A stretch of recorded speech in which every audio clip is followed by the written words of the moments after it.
Assalamualaikum dan salam sukan untuk semua. Dimulakan dengan perkembangan sukan hoki. Prestasi membanggakan dipamer skuad hoki negara pada kejuaraan trofi Juara-Juara Asia ACT 2023. Malaysia berjaya melengkapkan saingan Liga Sepusingan di Chennai, India dengan kemenangan 1-0 ke atas Korea Selatan.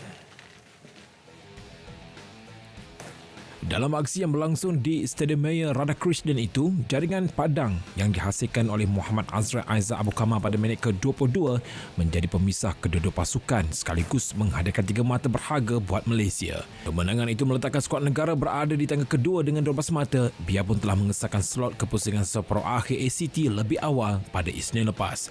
Hanya 4 pasukan terbaik layak ke separuh akhir saingan ACT itu. Malaysia dan Korea Selatan akan bertemu sekali lagi di separuh akhir esok. Dalam satu lagi perlawanan, India akan bertemu Jepun.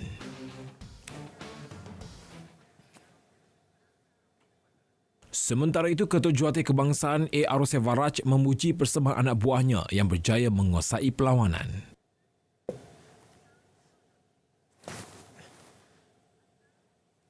Satu persembahan yang bagus daripada semua pemain dengan energi yang tinggi dan menguasai perlawanan lebih daripada 50 ke 55%, dan juga pergerakan bola yang begitu bagus, dan kedudukan shape attacking formation kita memang nampak lebih confident untuk menerima bola dan bergerak dengan bola. Golf Piala Corolla Cross, jago golf negara Gavin Green menjuarai kejohanan tersebut sekaligus menjadi gelaran pertamanya di laman sendiri sejak trofi Tun Ahmad Sarji pada Februari tahun lalu. Pada pusingan ketiga yang berlangsung di Kelab Golf Palm Garden hari ini menyaksikan Gavin mencetak 5 di bawah par 67 pukulan. Keputusan itu membolehkan beliau muncul pemenang dengan catatan keseluruhan 16 di bawah par 200 pukulan. Sepanjang aksi 18 lubang hari ini, Gavin turut berjaya melakukan 6 birdie selain hanya melakukan 1 bogey.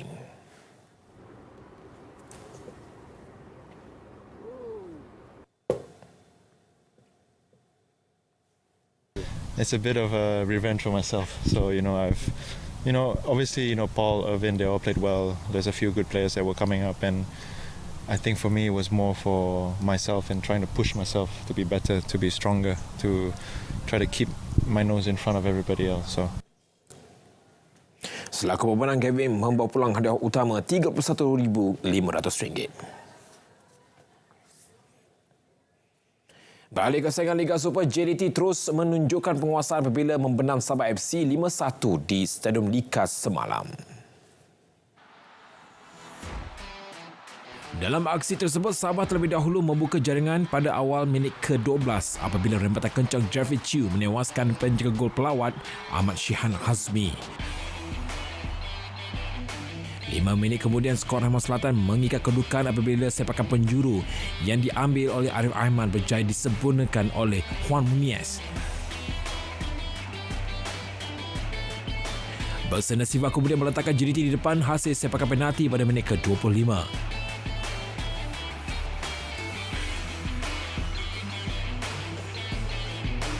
JDT terus garang di babak kedua apabila giliran Huberty Fernandez menjadikan gol ketiga pada minit ke-47 sebelum Bergson sekali lagi menemui jaring untuk gol keempat pasukan pada minit ke-63.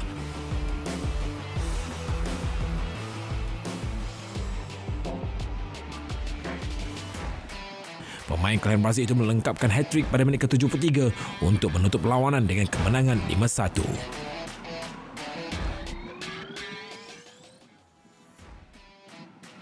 Sementara itu, jurulatih JDT, Solari Estaban mengakui bangga dengan keupayaan anak buahnya mendominasi permainan walaupun bermain di Stadium Likas yang disifatkannya sebagai tempat yang sukar. I think they showed today that they are capable of play not only good football but to play a game with character like this and to win in a difficult place, because it wasn't easy the first half. We start with the goal. On the first time they shoot to the goal, so then we came back. Kita perlu akui di sini di mana pasukan JDT mempunyai pemain-pemain yang berkualiti, di mana kita gagal mengawal permainan pada separuh masa kedua, terutamanya apabila kita cuba untuk mendapatkan gol penyamaan, tetapi mereka mendapat peluang yang lebih banyak daripada apa yang kita inginkan. Saingan di Ipoh juga turut menjadi tumpuan yang menyaksikan Perak FC bangkit daripada prestasi buruk sebelum ini selepas menewaskan Penang FC 3-1 semalam. Itu juga adalah kemenangan keempat anak buah Yusri Ceklah musim ini selepas 19 perlawanan. Dalam perlawanan tersebut, 3 gol Perak FC dijaringkan oleh Luciano Goicoechea pada minit ke-5, Wan Zek Haikal 1-0 pada minit ke-23 dan Seo Sun Yung pada minit ke-75. Sementara gol tunggal Penang FC dijaringkan oleh Alif Ikmar Rizal Anwar pada minit ke-74. Di Kota Baru, Kelantan FC berhasil melangkah kemenangan kedua mereka dalam saingan Liga Super selepas menewaskan Negeri Sembilan FC 2-0 di Stadium Sultan Muhammad keempat. 2 gol pasukan itu dijaringkan pemain import Argentina Leandro Rolon saat minit pertama perlawanan dan minit ke-30. Kini The Red Warrior berada di kedudukan kedua terbawah Liga manakala Negeri Sembilan di tangga ke-9. Perkembangan sukan berbasikal, hasrat jago berbasikal negara Datuk Muhammad Azizul Hasni Awang untuk meraih pingat pada kejohanan berbasikal trek dunia 2023 di Glasgow, Scotland tidak kesampaian apabila terkandas di peringkat separuh akhir bagi acara kiring.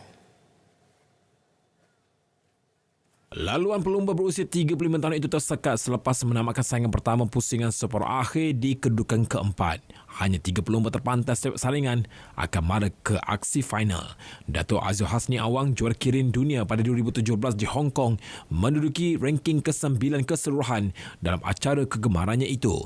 Beliau turut menduduki tempat ke-9 acara pecut individu yang berlangsung Isnin lepas.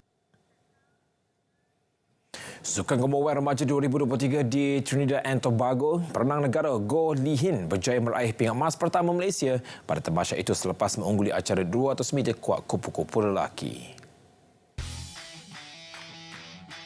Atlet berusia 17 tahun itu merekodkan masa 2 minit 03.63 saat dalam acara berlangsung di Pusat Akuatik Nasional Kuva.